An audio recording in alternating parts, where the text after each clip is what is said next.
Sir मैं बहुत खुश हूँ आज कि मेरे परिवार ने मेरे लिए जो सपना देखा था आज अल्लाह ताला ने उसको पूरा कर दिया है। सर परिस्थितियाँ तो जब हम किसी मंजिल की ओर बढ़ते हैं तो परिस्थितियाँ तो कुछ विपरीत होती ही हैं, लेकिन मेरा हौसला मेरे माँ बाप ने और साथ में मेरे भैया ने मुझे इतना मोटिवेट किया कि उन परेशानियों से मैं दो चार हमेशा होती गई और आगे बढ़ती गई। देश भर में किसान आंदोलन अपने चरम पर पहुंच चुका है। किसान अपनी ताकत हर तरीके से दिखाने पर आमादा हैं, चाहे कृषि कानूनों को लेकर हो या दूसरे मैदान हो। ऐसी ही एक किसान की बेटी और ख़ासकर मुस्लिम किसान की बेटी ने जज बनकर दिखा दिया है कि हम किसी से पीछे रहने वाले नहीं हैं। खेतों में काम कर कर अनाज उगा सकते हैं, लोगों का पेट भर सकते हैं और साथ ही साथ न्यायपालिका में जाकर इंसाफ के तकाज़े भी पूरे कर सकते हैं। ऐसी एक बेटी जिसका नाम गुलिस्ता अंजुम है, वो हमारे साथ मौजूद हैं। आइए उनसे बात करते हैं। आपको जज बनने की प्रेरणा कहाँ से मिली? कैसे आपको इस रास्ते की तरफ बढ़ने का मौका मिला? सर जब मैंने 12th पास आउट किया उसके बाद से ही पापा का सपना था कि मैं जुडिशरी करूं और उसके बाद से ही मैंने ये सोच लिया था कि मुझे इस फील्ड में जाना है, तो तब से ही मेरा ये डिसाइड था। बचपन में कभी सोचा था कि आप जज बनेंगे और दुनिया के फैसले करने के लिए आगे बढ़ेंगे? सर बचपन से तो नहीं, लेकिन जब 10वीं कक्षा में थी तब से पापा ने मतलब बता दिया था ये चीज़ कि आपको ये करनी है, तो कहीं ना कहीं दिमाग में वो चीज़ थी। क्या परेशानियां आपको महसूस हुई इस सफ़र में आगे बढ़ने के लिए? सर क्योंकि ये कंपटीशन इतना टफ़ होता है तो परेशानियां भी लाजमी हैं, लेकिन परिवार के सपोर्ट से ये सब कुछ संभव हो पाया है। तो मेरे परिवार ने बहुत ज़्यादा मेरी मदद की है इस चीज़ में, तो उनका तहे दिल से शुक्रिया। आपके परिवार में कोई और भी सरकारी सर्विस में है? जी हाँ, मेरे भैया 2015 के बैच के PCS ऑफिसर हैं। जी। कहा जाता है कि आप दूसरी बहनों से छोटी हैं, बड़ी बहनें भी आपकी गोल्ड मेडलिस्ट हैं, बड़ी अच्छी से उन्होंने तैयारियां की हैं, तो उनसे भी कुछ आपको सबक मिला आगे बढ़ने का? जी सर, बड़ी बहन ने सर सोशियोलॉजी में गोल्ड मेडल लिया है, तो भैया भी क्योंकि 2015 में सेलेक्ट हो गए थे, तो उनसे बहुत भाई बहनों से इंस्पिरेशन तो सर बहुत मिली है। आप एक दूर दराज के गाँव में रहती हैं, किसान की बेटी हैं, आपको स्कूल जाने आने में एक मुस्लिम लड़की होने के नाते जो समाज में जो परेशानी का सामना करना पड़ता है, क्या कभी उससे दो चार होना पड़ा? सर दो चार तो बिल्कुल होना पड़ा, लेकिन सर मन में इतना लगन थी इस चीज़ के लिए कि वो परेशानियाँ आराम से झेल ली, मतलब मैंने कोई ज़्यादा परेशानी नहीं हुई। उसको बेनिफिट ये भी मिला आपको कि घर में पहले से आपके एक जी घर में जी बिल्कुल ज़्यादा परेशानी नहीं हुई, माँ बाप ने भी जी उच्च शिक्षा के लिए आपको वो नहीं किया कि ना की जाए? सर मम्मी पापा का ही ये सपना था कि मुझे ये बनना है, तो उस चीज़ में तो बिल्कुल भी कोई दिक्कत हुई नहीं, मुझे हमेशा से सपोर्ट मिला है।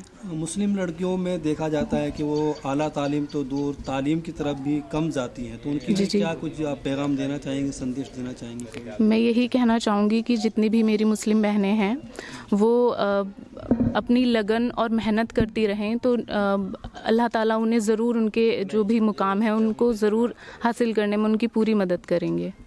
एक आपको अल्लाह ने जज बनने का मौका इनायत फरमाया है। जी देश के लिए भी, हमारे शहर के लिए भी एक बड़े फ़ख्र की बात है। जी। अब आपसे इंसाफ के तकाजे भी हैं, तो जो आपको काम मिलेगा उसमें कितनी ईमानदारी से आप कैसे काम कर पाएंगे? सर मैं पूरी कोशिश करूँगी, मैं अपना 100% दूँगी कि जो भी मेरे दरबार में इंसाफ की गुजारिश लेकर आएगा, मैं उसे बिल्कुल भी निराश ना करूँ और किसी के साथ भी नाइंसाफ़ी ना हो। समय समय पर आप पढ़ते रहते होंगे कि जो न्याय प्रक्रिया है उसमें सवाल उठते रहेंगे। जी सुप्रीम कोर्ट हो, कल ही का मामला है हमारे देहरादून सस्पेंड किए गए। जी। तो ऐसी परिस्थितियों में आपके सामने चुनौतियां भी होंगी, जी पार पाएंगे? सर चुनौतियां होंगी, मैं हमेशा कोशिश करूंगी कि जुडिशरी जो है उस पद पर कभी कलंक ना लगे, इसके लिए मैं हमेशा प्रयासरत रहूंगी। और क्या पैगाम देना चाहते हैं अपने इलाके के लिए और ख़ासकर लड़कियों के लिए? मैं यही कहना चाहूँगी कि जितनी भी मेरी मुस्लिम बहनें हैं और सभी बहनों को यही संदेश देना चाहूँगी कि वो मेहनत करती रहें और उम्मीद कभी ना छोड़ें, हमेशा लगन से अपना काम करती रहें और पेशेंस रखें, तो निश्चित तौर पर उनके सपने ज़रूर पूरे होंगे। हमारे साथ में मौजूद हैं गुलिस्तान अंजुम के वालिद मोहतरम हुसैन अहमद साहब, जो बरसों से खेती किसानी करते आए हैं। साथ में वो एक नेता के तौर पर भी जाने जाते हैं, मगर उन्होंने अपनी राजनीति को त्याग कर उसको एक तरफ रखकर अपने बच्चों को आला तालीम की तरफ गामजन किया, और उसका नतीजा आज सामने है। उनका एक बेटा PCS है और दूसरी बेटी आज जज बन गई है। आज ये उन्हीं से जानते हैं क्या कहना चाहते हैं। महसूस कर रहे हैं माशाल्लाह, एक बेटी जज बन गई है आज। दुनिया की सारी दौलतें मुझे मिल गई, अल्लाह का बड़ा शुक्र और एहसान है। जैसे सपने मैंने देखे थे, बच्चों ने उन सपनों को साकार कर दिया। इससे बड़ा कुछ नहीं हो सकता कि आज मेरी पहचान मेरे बच्चों के नाम से होने लगी। ये बहुत बड़ी उपलब्धि है। कभी सपना देखा था मैंने, बेटियां हैं मेरी, तो मैंने सपना देखा था कि इन बेटियों को मैं कैसे पढ़ाऊंगा यहाँ रहते हुए। तो एक कोशिश की है, चूँकि मेरी 5 बेटियां हैं, तो अल्लाह का शुक्र है मेरी 5 बेटियां वेल एजुकेटेड हैं। 2 बच्चियों की जल्दबाजी में शादी कर दी थी, वो भी पढ़ाई में बहुत अच्छी थी। तीसरी बेटी मेरी BSc फर्स्ट क्लास है, MA गोल्ड मेडलिस्ट है, और उसने जो है सोशियोलॉजी में गोल्ड मेडल लिया। BSc उसने फर्स्ट क्लास की, B.Ed टॉपर रही वो, और उर्दू मौल्लिम है वो। तो चूँकि थोड़ी उम्र ज़्यादा हो गई थी, मैंने शादी कर दी, तो अपना स्कूल चलाती हैं। बाजू हेडी रुड़की में एक गांव है, वहाँ पर शादी की थी अपना। बहुत अच्छा उनका स्कूल चल रहा है माशाल्लाह। उसकी प्रधानाचार्य हैं। और एक बेटी ने MA किया था एजुकेशन से, वो डोईवाला में उनकी शादी की हुई है, शायद वो भी स्कूल के लिए ट्राई कर रही हैं। और बेटा मेरा फर्स्ट अटैम्प्ट में जो है वो PCS निकल गया था, अल्लाह का शुक्र रहा। ये बेटी मेरी दूसरे अटैम्प्ट में निकली है। पहले अटैम्प्ट में इंटरव्यू तक चली गई थी, लेकिन उसी साल इसे गोल्ड मेडल भी मिला और इसकी फाइनल LLB भी कंप्लीट उसी साल 2017 में हुई।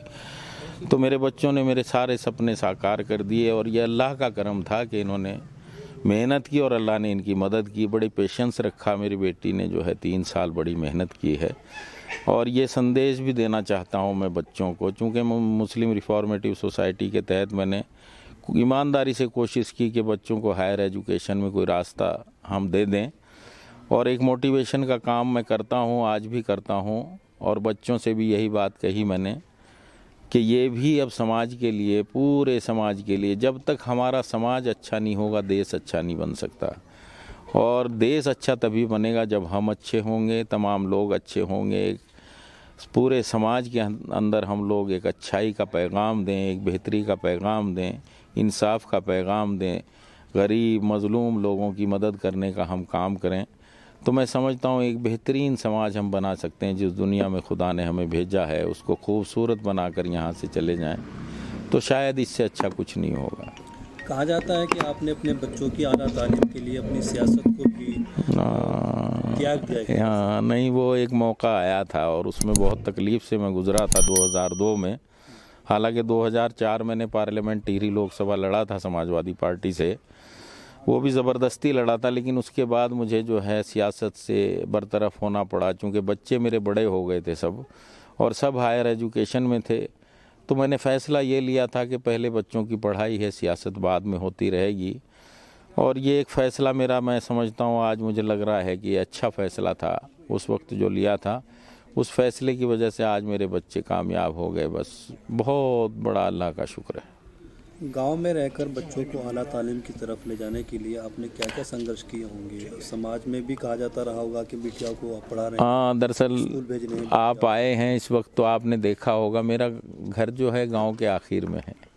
तो मेरी बेटियां जब 4 DAV कॉलेज के लिए जाती थी, डेली वहाँ से अप डाउन करती थी, तो पूरा गाँव निकल के जाना पड़ता था। तो ख़ास करके हमारे बुज़ुर्ग जो अनपढ़ लोग थे उनको ये बात नागवार गुज़रती थी, और वो कुछ भी बोल देते थे बच्चों को। वो मुझे बताती थी आकर के। तो हमने कहा बेटा ये इसके ऊपर ध्यान नहीं देना है, आपने अपनी मंजिल तक जाना है। जब आप चले जाओगे तो सब लोगों की ज़बान बंद हो जाएगी। और उसके बाद इंशाल्लाह मैंने ये भी मन में था कि सारे गांव के बच्चे फिर पढ़ेंगे, बेटियां पढ़ेंगी। दरअसल समाज के, वैसे तो मेरी फैमिली पढ़ी लिखी है, मेरे फादर जो हैं अपने ज़माने के हाई स्कूल हैं, और उन्होंने यूपी टॉप किया था ड्राइंग में।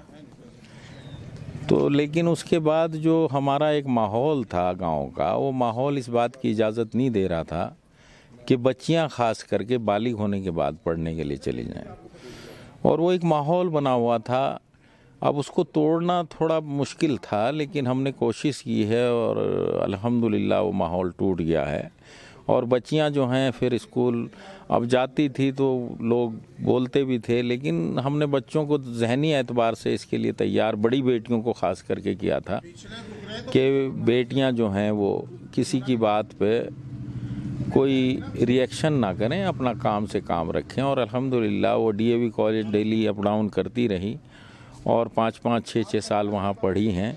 लेकिन आज जो है सब लोगों के आइडियल, सब बच्चों के आइडियल मेरे बच्चे बन गए। पूरे गांव में तमाम बच्चे संघर्ष कर रहे हैं और मैं समझता हूँ मेरे गांव से अगले 5, 7, 10 साल में बहुत सारे बच्चे अफसर बनेंगे इंशाल्लाह। इस क्षेत्र में बहुत बच्चे जो हैं इस कंपटीशन में शामिल हो जाएंगे, मुझे ऐसी उम्मीद है।